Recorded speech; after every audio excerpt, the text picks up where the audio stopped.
या पद्धतीची झणझणीत सुरमई करी कधी खाल्ली नसेल तर व्हिडिओ शेवटपर्यंत नक्की पहा।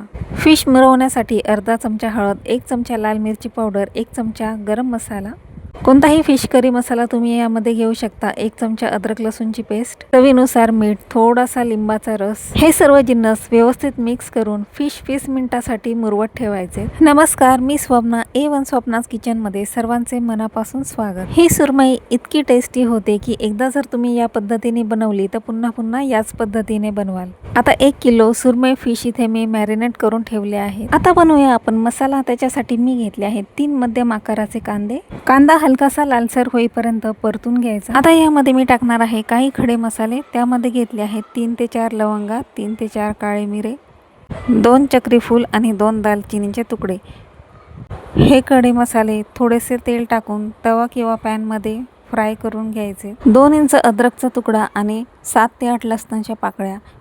हा सर्व मसाला मी तव्यावर परतून घेतला। खडे मसाले हलकेसे परतून झाले की आता यामध्ये टाकायचा आहे 1 बारीक चिरलेला टोमॅटो आणि तो पण मी हलकासा परतून घेणार आहे। आता हे सर्व मसाले छान भाजले गेले आहेत। हे मी आता एका प्लेट मध्ये काढून घेते आणि हा मसाला आता एका मिक्सर जार मध्ये टाकून बारीक करून घ्यायचा आहे। व्हिडिओची डिटेल माहिती खाली डिस्क्रिप्शन बॉक्स मध्ये दिली आहे, जाऊन नक्की चेक करा। आणि ही सुरमई फिश करी जर तुम्हाला आवडत असेल तर जास्तीत जास्त तुमच्या मित्रपरिवारामध्ये शेअर करा। तयार केलेल्या मसाल्यामध्ये मुठभर कोथिंबीर घालून आणि कमी पाणी टाकून हा मसाला मी बारीक करून घेतला आहे। आता मसाला होतो तोपर्यंत आपले फिश पण छान मुरलेले असतील। आता आपण बनवूया सुरमई फिश करी। यासाठी मी ठेवली आहे गॅसवर कढई आणि त्याच्यात गरजेनुसार तेल टाकून तेल गरम करून घ्यायचे। तेल अगदी हलकेसे गरम करून घ्यायचे कारण यात आपल्याला टाकायचे आहेत काही पावडर मसाले। सगळ्यात आधी तेलामध्ये मी टाकणार आहे कढीपत्ता। कढीपत्ता तेलामध्ये छान तडतडू द्यायचा।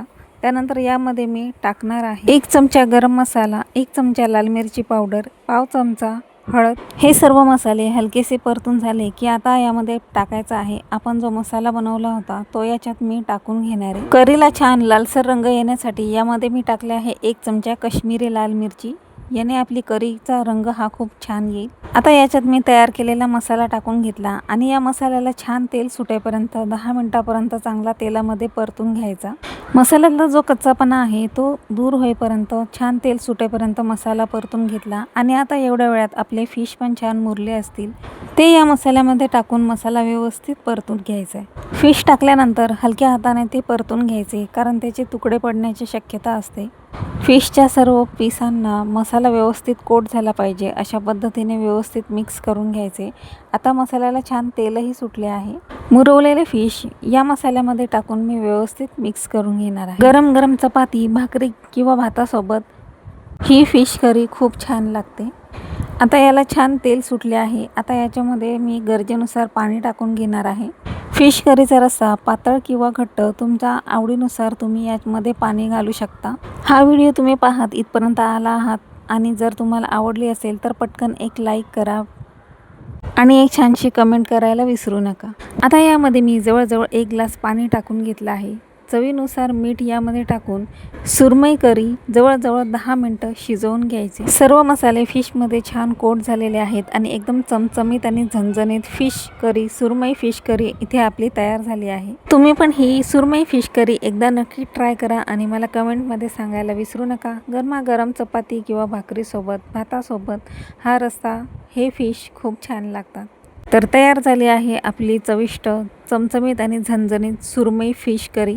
करीला एक परफेक्ट दाटसरपणा आलेला आहे, रंग पण खूप सुंदर आला आहे आणि चवीला तर इतकी भन्नाट झाली आहे की एकदा जर तुम्ही या पद्धतीने बनवली ना तर ही सुरमई करी पुन्हा पुन्हा तुम्ही याच पद्धतीने बनवाल याची मी गॅरंटी देते। करीला खूप छान तरी पण आलेली आहे जी पाहता क्षणी आपल्याला पाहिल्याबरोबर खावीशी वाटेल इतकी सुंदर ही सुरमई करी तयार होते।